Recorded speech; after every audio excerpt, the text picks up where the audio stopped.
travelers, not tourists, and we're just going to go. You're live, Francine. Okay, so we're now live. It's 5:35 p.m. on April 12th, 2023. And this is the meeting of the Salem Public Library Advisory Board. So our first agenda item is, our second one is approval of the minutes. And has everyone had a chance to see them? And anybody have So any moved. questions or? Okay, so do we have a motion to approve the minutes? So moved to move the approval of the minutes. Do we have a second? Second. Okay, we have a second, and all in favor, raise your hands. Okay, opposed? Okay, do we have any public comment? No public comment. And then can we have on our information items, the teen advisory board report?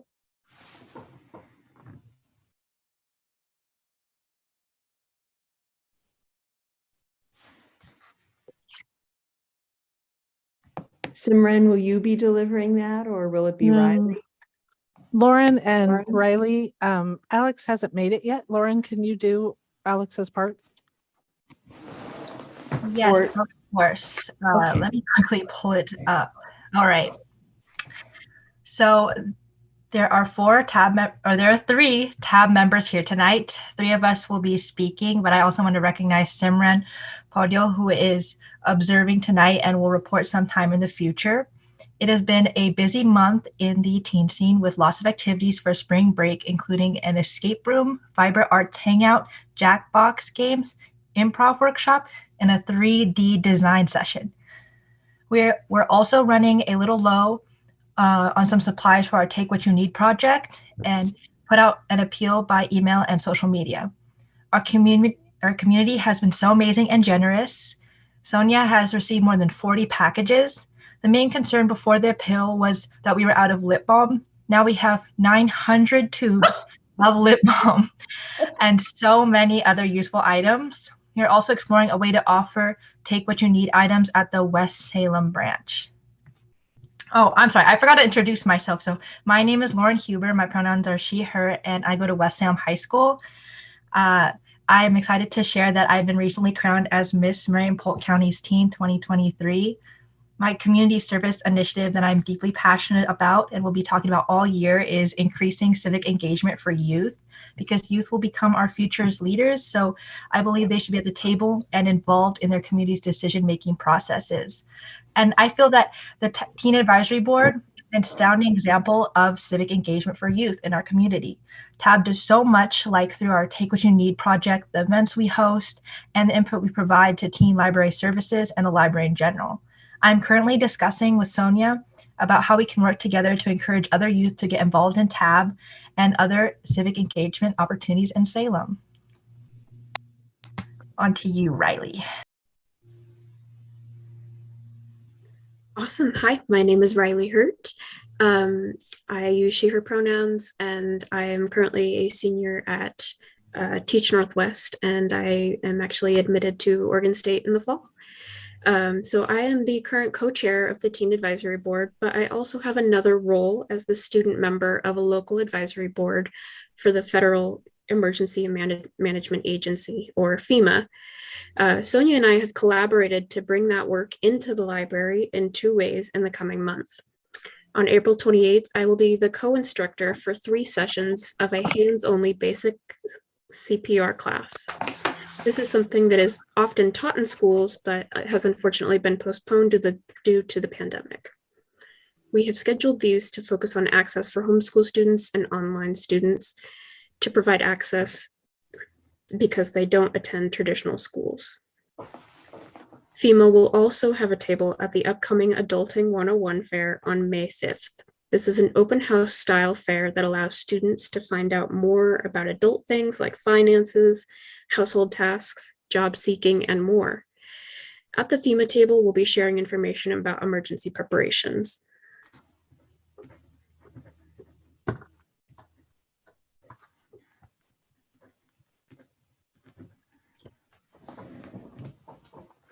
So are there any questions for Lauren or Riley?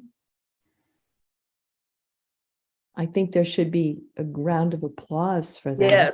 Yes. And a big thank you and excitement for our future as a community, having such great leadership potential being developed in collaboration with the library. That's wonderful. Okay, so the chair's report. So attached to the agenda was a summary of what I presented or co-presented with David and Lois in March regarding our meeting with Mayor Hoy. And so I had hoped that that would appear in the minutes, but it appears as an attachment to the agenda. So, and I really am grateful for Lois's leadership in setting up the appointment with Mayor Hoy's office so that David and she and I could have the opportunity to meet in person with him as we did on February 17th. In my report for tonight, let's see. Can I interrupt for a second? David, can you turn your mic off? Oh, sure. So in my report for tonight, I wanted to highlight that I participated with 9 other individuals, including the mayor and council president, Virginia Stapleton, and representatives of the Salem Parks and Recreation Advisory Board, Center 50, the Salem Public Art Commission, and the Library Foundation, and the Downtown Advisory Board, and staff person Courtney Knox Bush in the interviewing of the 4 candidates for the position of Deputy City Manager for Community Services. That will be to whom Kim will directly report, and then that person will directly report to Mayor Hoy and the council. So I don't know if that person has been selected as yet. I haven't seen any public announcement. And the 4 candidates were interviewed, and it was exciting experience because the city manager, Keith Staley, was engaged in advising us of what he is personally looking for as in his deputy. And I was very much impressed with his passion around the person having both this excellent skill set, but also humility. And subsequent to our interviews, he and I'm going to say her name wrong, Krishna Namburi, who is the other deputy city manager, met again with our group, and to not only we filled out a scoring system, but we also had a dialogue about what we personally saw of the strengths and of each of the candidates. So also included in your packet was I followed up again on the bus stop pull-throughs. The pronged approaches that we've had on this have been Lois doing work on it a year ago, my bringing it to city council under the Vision Zero for pedestrian and vehicular accidents in the city, our bringing it up to Mayor Hoy, my discussing it with the transportation person, Warnicki, I can't think of her, Julie, I think, Warnicki. And I emailed the chair of the Chariots Board. He's the president of the Chariots Board, Ian Davidson, who promptly responded, and I copied his response in. And I think, to me, I feel like we have articulated this as a concern to a number of venues, and to people. But I also understand that there are other competing and safety issues that I feel personally satisfied that that's been addressed. So, but I also want to hear from you all if you think that we need to go further with this, or whether you feel that we've given adequate input to the various stakeholders in transportation and in the city. So I'd like to ask if you're all comfortable with that we've kind of done our due diligence on this, or if you feel that we need to, do any further follow-up. So, any comments? My concern is multi-layered, actually. Have we done everything we can to bring it to attention so that we can create change, so that we can have the issue addressed and remedied? Or, I mean, I'm not asking you personally, but that is sort of a rhetorical question. And I'm assuming on the negative side that we've removed or any kind of liability, or saying, well, no, you guys haven't cared.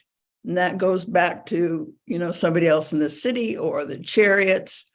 But I think, Lois brought it up initially, and it is a concern, and it's a concern for the public who use the library or come to City Hall. Mm-hmm. And so how far is doing enough or not doing enough? Yeah, I don't know if you're expecting me to. No, I'm not. I think we've done a lot. Okay, like I said, we've done to the city council, to the mayor in person, to the transportation director, to the Chariots board. And I kind of feel like it's been heard, but I don't think that we're going to get any traction on it, is my opinion. So we've been listened to, but not actually heard. It's a real danger. If you read his response that's attached to the agenda, maybe people could look at that between now and the May meeting and see if you all feel, that the concern has been addressed. And he even said he'd be willing to meet with me in person. So, can I make that suggestion that between now and May, people look at his response, and because it's quite encyclopedic, in my opinion. Yeah, Sarah? Yeah, I'm having trouble finding that attachment because I just have a link to the website where the agenda and the minutes are. Could someone point me to where I could see that? Okay, it's in the chair report, and it seems to me that the way that the agenda and the minutes came at us this time was a different type of format than in the past. I don't know if that's true, but it's at the end of the March 2023 chair report. Oh. And it's under the Public Library Advisory Board. So you got to go into that and then go into the agenda and minutes itself. Yeah, well, when I go into the public, I'm just on the web page and I go into public. Oh, am I muted? No. When I go into Public Library Advisory Board, I don't even see March 23rd. I see. So you're going to click on the folder that says 2023. I'm sorry, it's on the April 2023 chair report. Yeah, I'm not in the right place. Could someone throw it in the chat for me? Oh, could you do that, Clarissa, please? So because it's a public meeting, the chat's disabled. Oh. But I can definitely email you the link and stuff. That would be great. It's in the 2023 folder. If you follow the link that I just sent for the most recent meeting, it links you to the 2023 folder. And I know, but when I hit the 2023 folder, I don't see March 23rd. I see April 12th and March 8th and February 8th, but not March 23rd. Okay. It's in today's packet. Yeah, I didn't get the packet that went out with it. Anyway, Clarissa will help me out. Thank you. Well, thank you for your interest. Yeah, Lois? In my opinion, I feel like we've gone to a number of different levels of the city and the transit board, the mayor. And I agree with Francine that we're probably not going to get any farther. My only concern is, again, people with disabilities trying to get to the library, crossing that street on commercial, 4 lanes of traffic, and only a blinking light, not a stop sign or a stop light, a blinking sign. Now, maybe nobody does that. So I'm just thinking out loud, maybe what I would like to do is see if there's any kind of city commission or board that deals with people with disabilities and see what they say. I mean, if they say like, this is an impossible situation, then maybe let them address it. But, if nobody so far has said, I'm in a wheelchair and I can't get to the library, then maybe we're fine. Anybody else Well- have thoughts? Well, this is David. I would just add, I think Gretchen raised a good point. It's not only accessing the library, it's accessing city services at City Hall. And so, that is as big an issue, people's ability to pay bills and just access with their local officials. So, I would agree in reading the report or the comments from the chair, we've done our due diligence. But I think that is a potential issue. And as Lois said, it's a potential danger as well, crossing over. Yeah, I agree. Yeah, and in all the communications that I've put to these people, I have not specified only the library.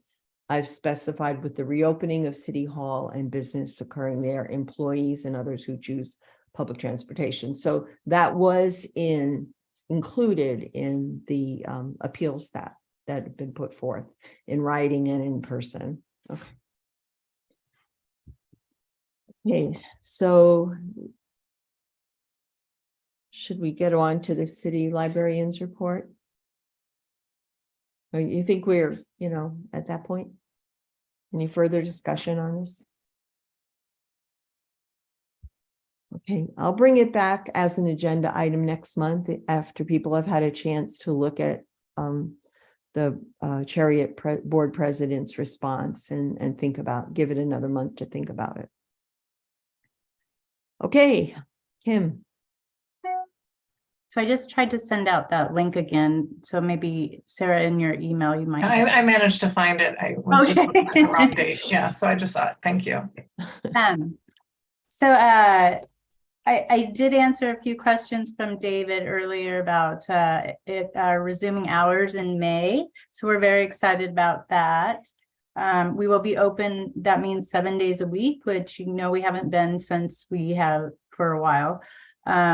We'll be open West Salem on Mondays, and then we'll be expanding our closing hours during the evenings. We'll be staying open till 8 o'clock on the nights we're open till 7, and 6 o'clock on the nights that we're open till 5. So we really think that'll provide better services for our patrons, adding some hours at West Salem. We have potentially the opportunity to put in some lockers at West Salem, but we're still trying to get the ones at Main to be functional. We just had the ones that were not working. They were letting in water, which doesn't work in Oregon. So we have a new set of lockers. They seem to be pretty dry right now. So we're going forward with that and hoping that we'll be able to actually add something to West Salem as well, just so people could pick up holds anytime. Does anybody have any questions did everybody get a chance to look at the city librarian's report? It's missing a couple of things. It looks like we had a lot of programs for children as well during spring break, including a Bluey party, which had over 473 people enjoying lots of Bluey activities. And that's a kids show that, if in case you're not familiar, it's really cute. So that was super fun. Our door count during spring break was definitely higher. We were very busy, lots of traffic. So that was exciting to see the library really buzzing with activity, and super pleased about that. So we're really looking forward to summer reading. That's just right around the corner for us. We start planning in May. Well, we started planning way months ago, but starting in June, we'll kick up that off. And so reopening those longer hours will really be really great for our patrons. I think the programming is phenomenal, and I really am excited because I think that's a magnet for people who may not consider themselves, that interested per se in books, but it brings them into that environment and their kids. I did have one question when I was looking at the data about stats for March. I figured out that the average number of books, of physical items that get checked out at the main library are 3.7 per person visit. Okay. But at West Salem, it's 0.4. So so basically every two people essentially would be checking out one thing. I wondered, I would think if I was analyzing why I would think that, it would be because perhaps many children come to the main library and take out, many books. Well, part of it is, story time. We get a lot of people checking out picture books, right? And they check out loads of picture books. The other thing is the hours are different. We're not open as many hours, so we don't have the traffic at West Salem. But I'm talking about the number of books per visitor that get checked out. So it's people who are coming to West Salem are only taking out 0.4 books. Yeah. I mean, it's also, a lot of people, West Salem is only 1.5 miles away from Maine. So if you're going to go for a program and you're going to check out books, you're going to go to Maine to do that, right? We don't have the programming that we have at Maine at West Salem. The story times we have right. All the story times that we have at Maine, those really, really bring in a lot of families, a lot of young children, and they'll check out a lot of picture books, right? So do a lot of people who come to West Salem, and I'm thinking about this from our perspective of the advisory board, are they utilizing it for more the technology that's available there? The adults, for example, or I think it's both. We have a lot of people that come in and they put holds on and they pick up their holds. So they're just coming to pick up their holds. We also have, people that use the computers or the Wi-Fi there, but we do have some families that come in as well. Mostly, I think more school-age children that I've seen when I'm over there. And it is a slower, it's not as busy branch, but I think that's programming impacts that, right? You're going to draw people in when you have programs, like you said. Lois? Tim, I was reading your report and I saw about the Library of Things, and I was just curious, how does somebody check out a kayak? Very carefully. No, they're the blow up kayaks. So they're in a pretty, it's, the size of a suitcase, but it's in a case that you can carry. So it has all the, we had one, actually, my husband and I, and it has the pump and the instructions. And so you blow it up and then you deflate it afterwards and you put it back in the bag. But so we have a couple of those. And so it would check out like any other Library of Things material. You just, you sign a waiver and check it out. That's wild. I love it. Great. We're super excited. We're getting those materials all cataloged, and we just have some really fun stuff.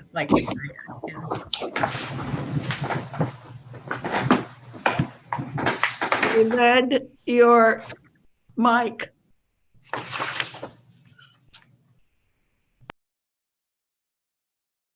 Okay, any other questions for Kim? Well, I'm going to follow up on Lois's question with regard to the kayaks. Is there somebody who checks over the kayaks when they come back in?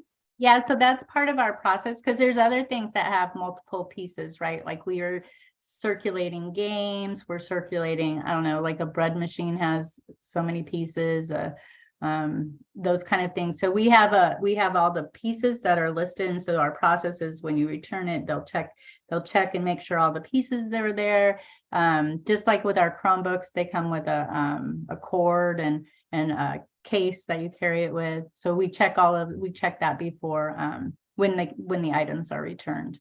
And then for our library of things, this is a grant from DEQ. So we'll kind of this will be a pilot. It's kind of a pilot of the different items in the collection. So if there's items that seem like, well, should we replace these or not, or are they too fragile to have in this collection? Then we'll reconsider that, as time goes on. But it's really fun to try all the different things and see what will be popular and what will be problematic. So that's also part of the process. I'm just thinking of slow leaks in the kayak. Mm-hmm. And I was thinking it would be lovely if there are jigsaw puzzles, but I can imagine that could be a problem in terms of attrition. But that's not part of the library at this point. And we do have some games. I don't think we have any puzzles, but that might be something that we consider. So we have it's called No Card, No Problem. So maybe that would be something we'd add to that kind of collection where you could take a puzzle, leave a puzzle. We had that program at a library that I was at where you could just take puzzles. A lot of times the friends group might have like donated puzzles and that kind of thing that they're not going to sell. And so we could start something like that. Because we've started having jigsaw puzzles available at the Willamette University Library, and I've enjoyed that. I was recently, I saw it in a hospital recently too. Like they had jigsaw puzzles there, which made a lot of sense to me, right? People waiting and yeah.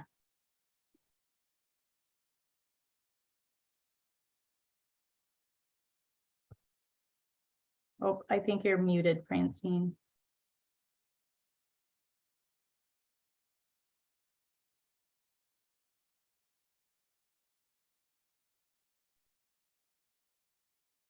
Gretchen, hi. Will you deliver, is there a friends report? And also, will you talk about, did you participate Monday in? I can't hear you. You're muted. It's tomorrow. Oh, it's tomorrow. I thought it was on the 10th. Okay, then yeah, go for it. So, no, I don't have a report. I don't have anything to report on the foundation. And should I ask the library folks if they have something to ask for tomorrow? Because Sure. the question that I am going to be I'm going to be involved, thanks to Francine, a meeting where the city is bringing different groups together and asking the question, what do you want to know from the city and how do you want to get this information? Simply put. So are there topics that anybody on lab would like to ask the city, find out more about, and how do you want to find out about that information? Does that make sense? But that's sort of that open-ended question that we've had presented to us. Francine, do you have anything you want? Gretchen, who is sponsoring this? The city.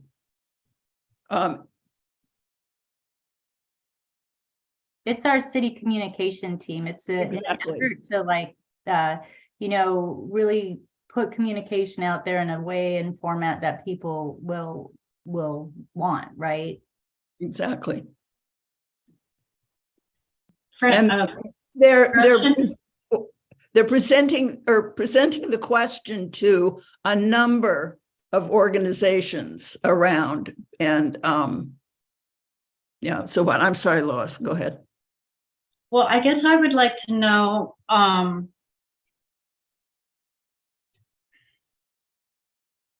how we know, how does somebody get money out of the general fund reserves? Because we heard the city manager go speak to the budget committee and say, we have no money for anything, and we need, we need to get more revenue.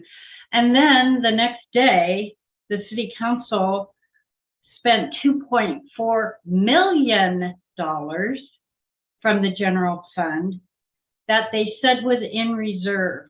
So my question is, can we trust them when they say we have no money and then they come up with $2.4 million? How does that happen? Okay.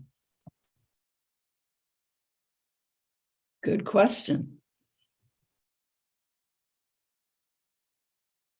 Kim? Thank you, Lois. I mean, just for clarification, my understanding is this is how you get your information, not what information you get. So do you want it better in an email blast? Do you want it better on the city website? What is readable? What, that kind of thing? That is my understanding of The way it was worded was, what do you want to find out about? What do you want to know about? And how do you want to get this information? Yeah, so like, how do we know how much is in reserves? Yeah.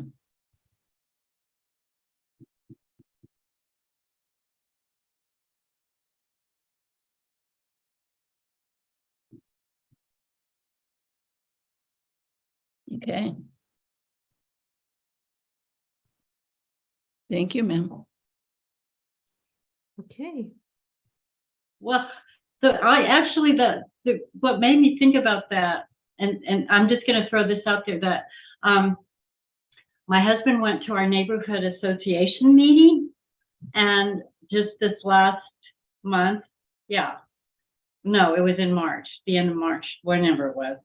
And our city council person is Linda Nishioka, and she reported there that if they don't get more revenue, this was a quote, that the library will close. And I was like, Really? what? Yeah. And I just like jumped out of my skin when my husband told me that. And I was like, what? Did she really say that? And then, and then this whole thing with the $2.4 million just made me go a little bit like, unbelievable. I did talk to Vanessa Nordyke, and she said, yes, it is true that the library could close, but there would be a lot of choices that the city council would have to make as far as programs that would be cut. So that gets to your question about how do we trust what people say?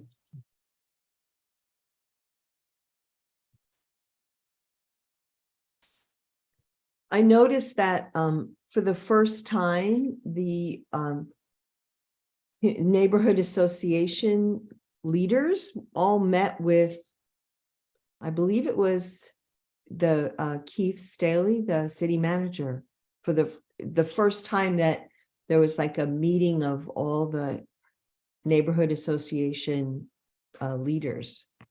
So I saw that. I read that somewhere. I thought, well, that's good, Okay, so do we know anything about the Friends? Like any update from the Friends?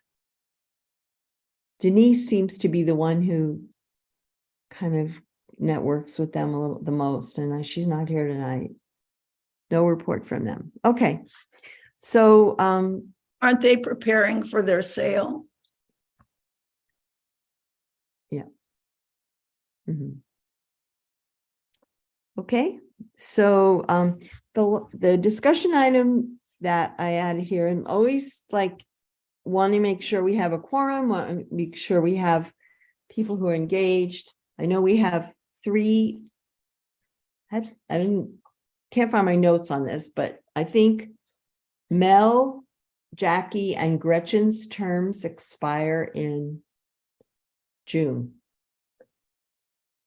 Yours doesn't? Okay. Mel just joined. I know, but she was finishing somebody else's term. Oh, okay. Yeah, Yeah, and I've renewed, I've sent mine renewal in. Excellent. Okay, I'm really glad that you're doing that. And so Joe, yours is for another 3 years, I believe. So, and Jackie, you're also finishing out somebody's term and your term expires in June. So I don't know what, we meant to introduce you at the first meeting that we expected you at, and I feel like it was an oversight tonight to not welcome you as the member, because we haven't seen you yet. So would you please take a moment, please forgive me for that rudeness, but I had that all prepared a few months ago and it just slid by me. Sure. Hi, everybody. I'm Jackie Leung, she, they pronouns. I'm former city councilor for Ward 4. I finished my 4-year term in December of last year. And I have 5 kids, and we've utilized the library before it was revamped, and now we're utilizing it again, and getting used to the new space, as well as, bringing in my kids for a lot of the activities that are taking place there. Great. And I know your Facebook page shows that you've had a enduring interest in the library and putting in it things like basically the activities and all. What were you hoping to contribute to being on the board here? As far as was there anything that you, please give us agenda item if you, put forward if you. Yeah, definitely. so So my day job, I am executive director of an organization called the Micronesian Islander Community. And I also am an assistant professor of public health at Linfield University. And one of the things I would like to be able to bring forth to the library is ensuring that there are more cultural opportunities, and even if there was language support for members of my community who would like to be in the library or be aware of the library, but then not knowing that there's no what kind of language support services might be available, or even if there's even a few books in their respective languages that might be available in the library for them to check out with their kids. But overall, it's just to be able to showcase there are these activities that are here at the library, and also things not at the library, but other ways for families to learn not only things that are going on within the city, but be able to really engage with their children, no matter how old their children are, at the different opportunities available to them. So some time ago, Sarah asked about the Russian language collection. And I think it had not been can you answer to that, Kim? Because I know there's another cultural group that, Yeah. in addition to the Hispanic one, yeah. So we no longer have a Russian collection, but we have Woodburn has a significant Russian collection. So we also they're part of our consortium, so we can help people get books from other locations. We're looking at that as part of the strategic plan. How do we do that well? Because we want to be, if we're going to create a collection or have a collection, we want to make sure that we're keeping it updated and supporting it with funds and that kind of thing. So the materials there are not static materials. They're always being taken care of, and that collection is being added to and refreshed as it needs to be. And So that's one of the things that we're looking at with this strategic plan. At this point, we're also like teaching people how to get holds from other libraries, right? That's important too, because we are part of this consortium, which means that we don't have to own every book. So it might make more sense to help people navigate how to put things on hold and bring them to the library than to try and create a collection that that isn't doesn't work, or we don't have the funds to support. But we do have some children's books, but we don't have a lot. So most of our, besides Spanish, most of any other language is usually children's. That makes me think, I think what you said is really, because my first question, when I heard about the wood burn, obviously, I thought, well, how do people who live in Salem even know how to, like, if they're Russian language? So you're speaking about trying to help people navigate that. Mm-hmm. So is there like, in your strategic plan, will that be embedded? So one of the things that we're doing right now is we're having our welcome brochure translated into a variety of languages, so that people will know, like, just to know about what services a library provides in their community. So it will be in their language. So that's one of the first steps we're taking. We're also working on getting this, it's called, I can't remember what it's called, Sonia knows, but it's a translation machine. So it's a real-time translation. So like, let's say if you speak Russian and we don't have somebody there, or French, and we don't have somebody there, we can call into this line, and that person will be on the other end of the line, and they'll be able to translate in real time, and that works with American Sign Language. They have, just a plethora of different languages, and if it works the way we hope it would work, that would be one way to like help bridge that gap. Mm-hmm.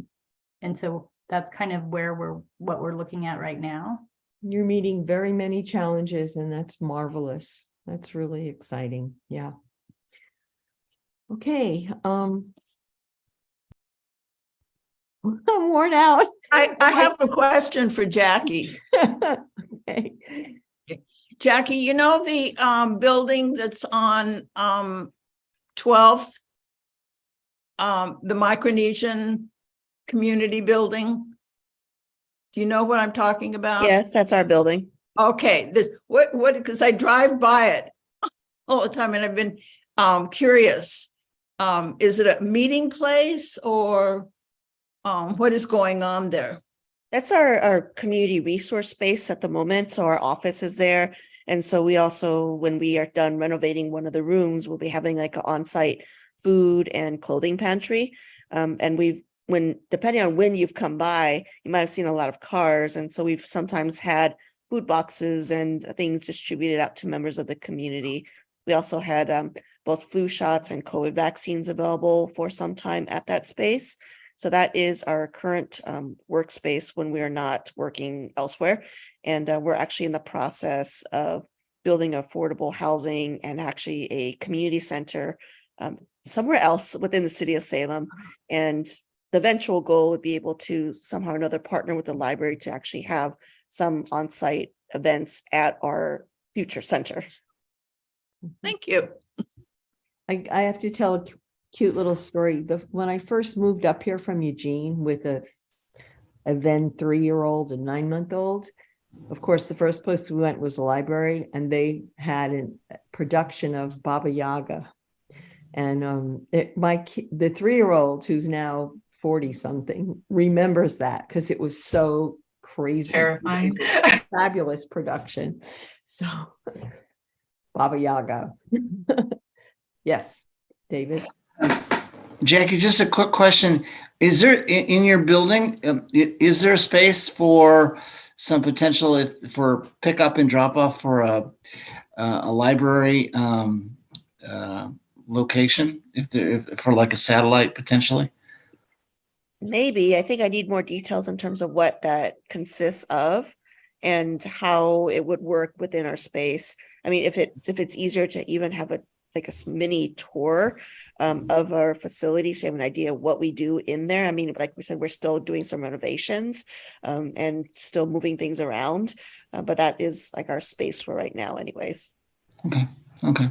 Because I know, Kim, we've talked about it before of having, I can't remember the word for it, just having a kind of a portable library location where people could pick up and drop off books, at a location, and there may be some potential of doing it there. And I don't know. There's also, I mean, the option too, that this is a little bit probably more doable for staff at this point, would be to have like a drop-off library. So we put pop-up libraries in different places in the community. We leave the books there.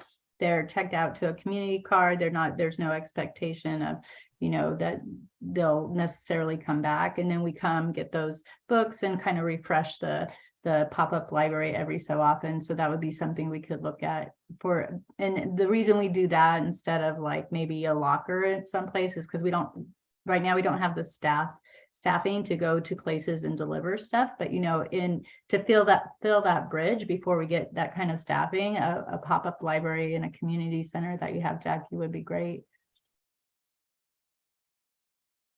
Thank you. And thank you, Jackie, I'm glad that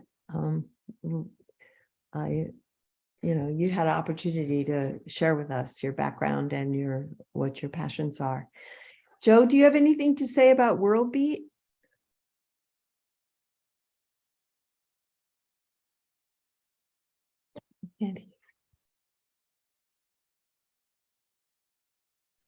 There we go. We are transitioning out of the Spain exhibit and we'll be opening the Philippine exhibit about the first week of May. Aside from that, festival is in the works and we'll be ready to go at the end of June. Great. Do you need any volunteers or anything, or? That's always a fun question. We need about 450 of them. Okay.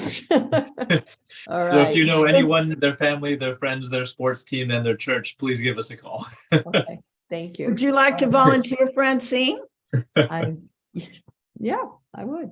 Okay, I've got a deal for you. We'll talk. Okay. We'll talk later.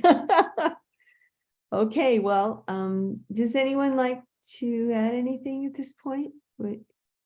Lois, please. I was just wondering if it would be possible to get the agenda and the minutes sooner than the day before, because I like to print it out and read it, and it helps remind me of the meeting.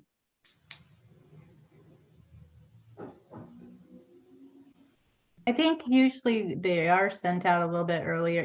Sometimes it's just that things happen at the library and we can't, and they just don't get out, like, lots of things going on. And we try our best, honestly, but it's a busy time for us. We're spinning a lot of plates.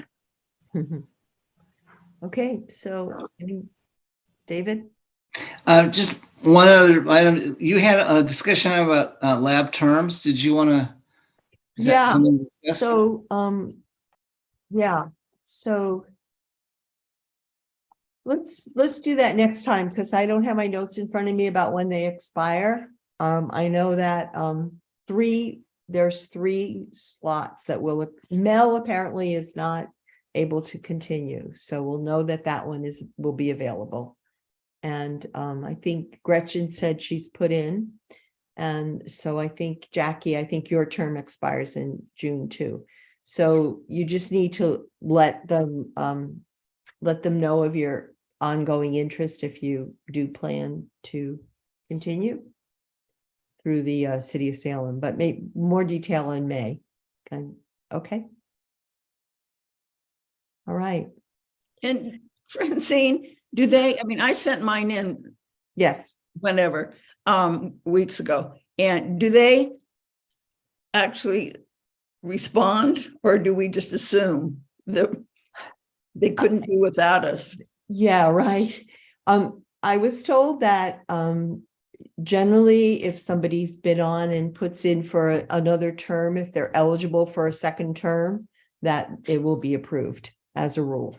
But do they say, let us know that it's been approved, or it's an assumption? I can't recall do you recall, Lois? I don't recall getting any communication, but seeing on the website that it was updated. So Yeah, right. I got a letter. yeah, when I don't, mine was what was refreshed or whatever it's called. yeah. But you're special. I'll find out that before our next meeting, who the